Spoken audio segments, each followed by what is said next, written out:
هو ووالده هو رئيس لجنة. شوف هنا هذه الصورة متواجد في المغرب برفقة موتسيبي الدمية، موتسيبي الدميه المغربيه موتسيبي الذي يلعب بهم لقجع وكانه كراكوز. فكما كيكون صغار يجيبوا كراكوز للمسيد تخلص دراهم وتدخل تشوفوا. موتسيبي مجرد دميه في يد فوزي لقجع في يد المغرب بسبب كل ما فعله في المغرب، وهو يخاف الظهور شأنه شأن اعضاء الكاف السابقين الحاليين. السلام عليكم خوتي المغاربه، كنتمنى انكم تكونوا بخير وعلى خير، نتمنى انكم تكونوا مزيان في افضل احوالكم. فيديو جديد، فيديو نتمنى اكيد انه ينال الاعجاب ديالكم. في البدايه كنشكركم بزاف الاصدقاء على الدعم ديالكم المتواصل لنا، كنشكركم بزاف على اللايكات، على الكومنتير الزوينه اللي كتخليو لينا في الفيديوهات ديالنا. اصدقاء شكرا لكم بزاف اخوتي المغاربه، الدعم ديالكم والمسانده ديالكم للفيديو. فباش ما نطولش شي عليكم خليكم تشاهدوا هذا الفيديو ونتلاقاو في النهايه ديالو ان شاء الله. بكم دائما وابدا عبر قناه الهداف ليحدثكم عن كره القدم الدوليه بكل احترافيه وموضوعيه وشفافيه. كالعاده ضيوف افاضل يزينون هذا البلاطو، يتقدمهم عمر بودي ضيف الشرف في حصه اليوم، الصحفي المعروف والمتالق في الريبورتاجات. اهلا وسهلا بك عمر. اهلا وسهلا اخي محمد وشكرا جزيلا على الاستضافه. معنا ايضا نور الدين الكبير المعروف باسم ميدو. اهلا وسهلا بك ميدو. السلام عليكم، شكرا على الاستضافه. شكرا على الاستضافه. الصحفي البشوش، الصحفي الصاعد، كان الصحفي المرموق، مليح المرموق المرموش والمرموق، المرموش في مصر والمرموق. معنا ايضا الناقد الرياضي المعروف محمد لمين بن شبير. اهلا وسهلا بك امير. شكرا على الاستضافه. اهلا وسهلا بكم جميعا مشاهدي الافاضل. قبل الحديث عن اخر اخبار محترفينا وما يفعلونه في الدوريات الاوروبيه والخليجيه، وقبل الحديث عن كره القدم الدوليه، لابد ان نبدا بالحدث، والحدث يصنعه فريق اتحاد العاصمه.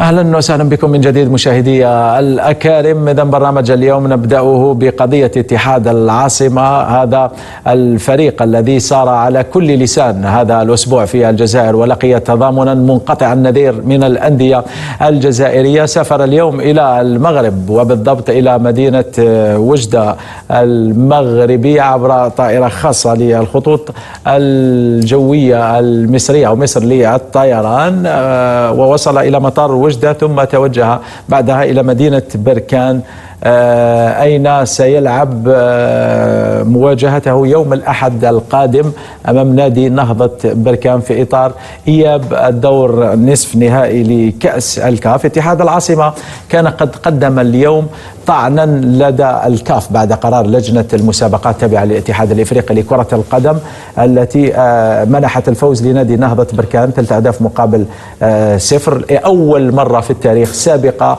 في تاريخ كرة القدم، أن يمنح الفوز للفريق الذي تغيب عن المواجهة وبقي في غرف تغيير الملابس، بينما الفريق الذي دخل إلى أرضية الميدان تم حرمانه من الانتصار. طبعا القضية تعرفونها ويعرفها العام والخاص، وهي قضية أقمصة نادي بركان. السلطات الجزائرية قالت بأن هذه الأقمصة محظورة هنا في الجزائر لأنها تضم خريطة وهمية، وهذه الخريطة الوهمية تعتبر انتهاكا لسيادة بلد آخر، وهذه الخريطة الوهمية لا يعترف بها لا الاتحاد الإفريقي السياسي ولا الأمم المتحدة ولا حتى جوجل. حتى لما تدخل جوجل أرث لا يعترفون بهذه الخريطة. فقط الإخوة في المغرب هم من رسموا هذه الخريطة ويعتبرونها أو يعتبرون القميص قميصا شرعيا، لأن لجنة المسابقات في الكاف أعطتهم رخصة للعب بهذا القميص. طبعا القضية معروفة ولن أخوض كثيرا في تفاصيلها. اليوم كان رفض الكاف لقرار الاستئناف الذي تقدم به اتحاد العاصمة، وتم اعتباره رسميا خاسرا بنتيجة 3 أهداف مقابل 0. اتحاد العاصمة كان يبحث عن هذا القرار من أجل استعماله لدى محكمة الطاس، لأنه لا يمكن القفز على الخطوات، يجب أن يصدر قرار من لجنة المسابقات ثم تعمل طعن إلى الاتحاد الإفريقي لكرة القدم. ثم بعد ذلك بإمكانك الذهاب إلى الطاس. الآن اتحاد العاصمة عن طريق الفاف بإمكانه الذهاب إلى الطاس. ربما أطلت في الشرح قليلا، تفضل عمر. لا بالعكس، وضحت كل الامور ونبداو كرونولوجيا الاحداث بعد القرار اللي صدر يوم 24 افريل بخساره اتحاد العاصمه على البساط واحاله الملف للجان المختصه حتى يصدروا القرار. لحد الان ما صدرش العقوبات وان شاء الله ما تصدرش، ولكن اليوم كان فيه برمجه جلسه لمسيري اتحاد العاصمه عن طريق تقنيه الزوم مع لجنه الطاعون على مستوى الكاف. الاجتماع اللي كان اليوم حسب الاصداء اللي وصلتنا كان دفاع شرس من طرف الطرف الجزائري، وهذا امر كان لابد منه. كان فيه تدعيم بمحاميين، الاستاذ يوسف حموده او الاستاذ كمال مصباح، يعني حتى يدعموا الملف بالاضافه الى مسيري اتحاد العاصمه. حسب الاصداء اللي وصلتنا ايضا النقاش كان حاد مع رئيس اللجنه من نيجيريا، رئيس لجنه الطعن.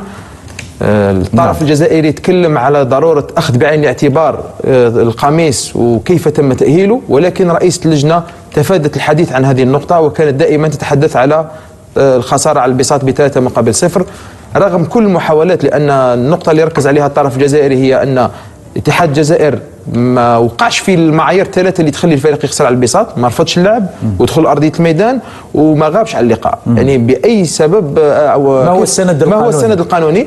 السند القانوني في هذه النقطة، وفيها أيضا قضية اللي تخص الفاف راح نتكلموا عليها ممكن فيما بعد.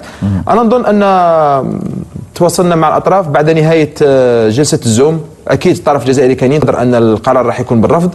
وصل عشية اليوم القرار اللي كان واضح، وكان صراحة لما نقرأوا البنود فيه تأكيد القرار اللي صدر يوم 24 أفريل.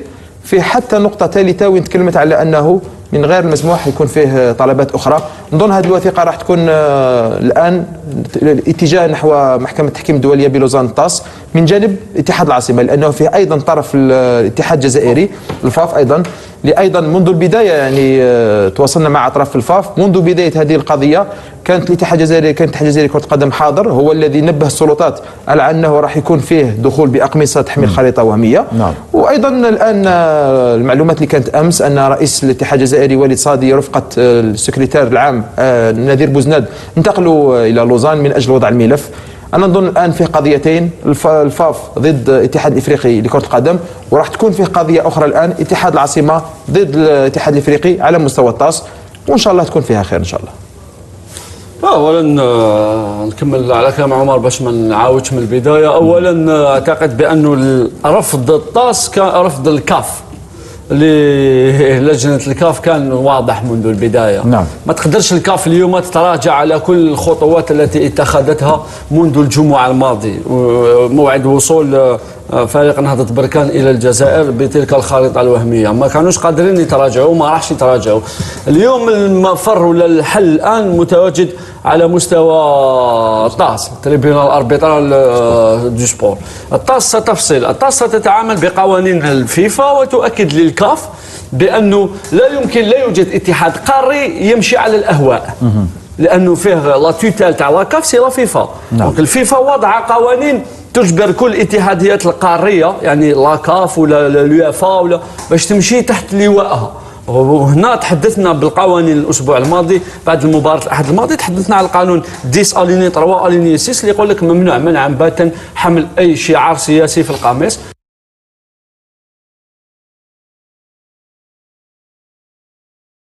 قانون تم وضعه في جوان 2022. كاين الكاف اللي هي هيئة مستقلة عن الفيفا. الكاف بأعضائها وبتواجدها في الرباط هيئة أعلى من الفيفا حسب خبراء الكاف، اللي منهم اللي وقع العقد، اللي وقع البيان النيجيري. عندنا حتى صوره، النيجيري اللي وقع القرار اللي صدر يوم 24 افريل لوالده تم فصله من الاتحاد. هذا هو سامسون اماسو ولا على ما اعتقد، هذا والده تم طرده من طرف الفيفا بسبب الفساد في الكاف. لذلك هذا الشبل من هذا الاسد يعني نفسهم، هو ووالده، هو رئيس لجنة. شوف هنا هذه الصورة متواجد في المغرب رفقة موتسيبي الدمية، موتسيبي الدمية المغربية، موتسيبي الذي يلعب بهم لقجع وكانه كاراغوز. فكما كيكون صغار يجيبوا كاراغوز للمسيد تخلص دراهم وتدخل تشوفه. موتسيبي مجرد دمية في يد فوزي القجار في يد المغرب بسبب كل ما فعله في المغرب، وهو يخاف الظهور. شأن أعضاء الكاف السابقين الحاليين اللي موجودين في الاتحاد الدولي. هذا هو أداموس الذي تم طرده من الفيفا بسبب هاي انكوربشن allegation، هكذا امين يعني تهم الفساد الموجودة حوله. ابنه سار على نفس طريقته. الاتحاد الإفريقي اليوم وضع نفسه في ورطة كبيرة، لأنه أعتقد بعد الذهاب للطاس لما تكون الطاس منصفة وتتعامل بقوانين الفيفا، أريد أن أرى أوجه هؤلاء العبثة بعد صدور قرار الطاس. أعتقد بأنه وقت التغيير على مستوى الكاف قد حان، لأن الخضوع والخنوع الذي يمارسه أعضاء هؤلاء اللجان كلها للطرف المغربي قد زاد عن حده، حتى في الحديث اليوم تصور أنه سيتم تأجيل كأس إفريقيا 2025 سنأتي إليها بعد قليل، وسنلعب المونديال وكأس إفريقيا في سنة واحدة. سبحان الله، الفيفا قلت لك كاين جي نورمالمون لا توتال سي لا فيفا، وتجي تحت الفروع الاتحاديات الخمسة القارية، لكن الكاف فوق الفيفا. نعم.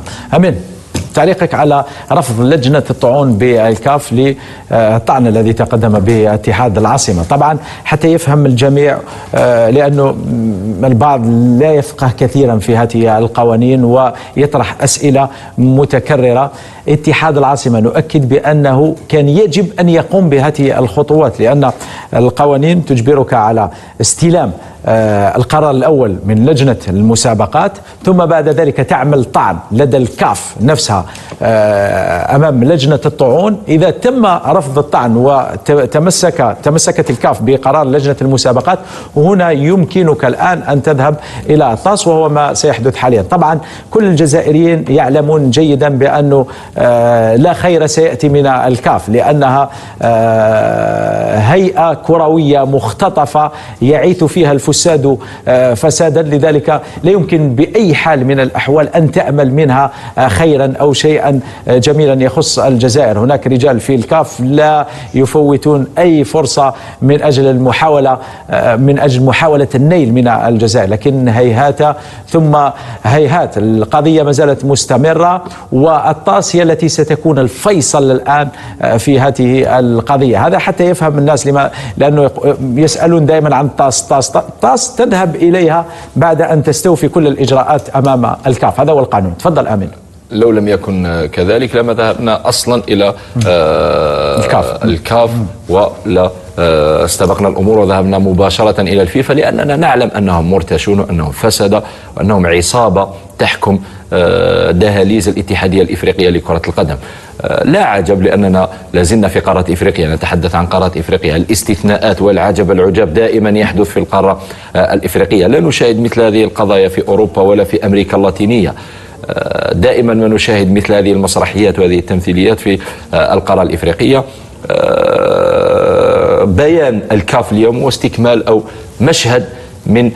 مشهد ختامي استكمالا للمسرحية التي تم تمثيلها منذ وصول نادي نهضة بركان إلى مطار هواري بومدين لمواجهة نادي اتحاد العاصمة. كان عليهم أن يستكملوا مشاهد المسرحية حتى تنتهي. الآن علينا أن نأمل فقط في مصداقية الفيفا، وهي أعلى هيئة كروية في العالم. إن تم العمل بالقوانين فالحق وكل الحق مع الجانب الجزائري، وإن تم الدوس على القوانين مثل ما تم الدوس عليها هنا في الكاف فهنا ستكون المشكلة أعظم وأكبر، لأنه صراحة بمثل هذه المسرحيات وهذه التمثيليات أصبحنا لا نعلم إلى أين نذهب حتى نسترجع حقوق الأندية الجزائرية. نعم. رئيس الفاف سيد وليد صادي متواجد منذ الأمس في سويسرا رفقة عمر حسب. فكيف ما شاهدتي معنا خوتي العزاز، كان هذا هو الفيديو ديال اليوم، وكنتمنى انه ينال الاعجاب ديالكم. ما تنساش انت ولا انت الا كنتي اول مره كتدخل لاشين ديالنا، ما تنساش انك تشارك في القناه وتفعل زر الجرس، اكيد باش يوصلك كل جديد اللي كيتعلق بالاخبار ديال المغرب، لا على المستوى الرياضي ولا على المستوى السياسي. وشكرا لكم بزاف اصدقاء على الكومنتير ديالكم الزوينه، شكرا لكم بزاف على الدعم ديالكم وعلى اللايكات ديالكم للفيديو. كنشكركم بزاف على كل داكشي اللي كتخليو لنا اصدقاء، وتهلاو في راسكم ونتلاقاو في فيديو جديد، والسلام.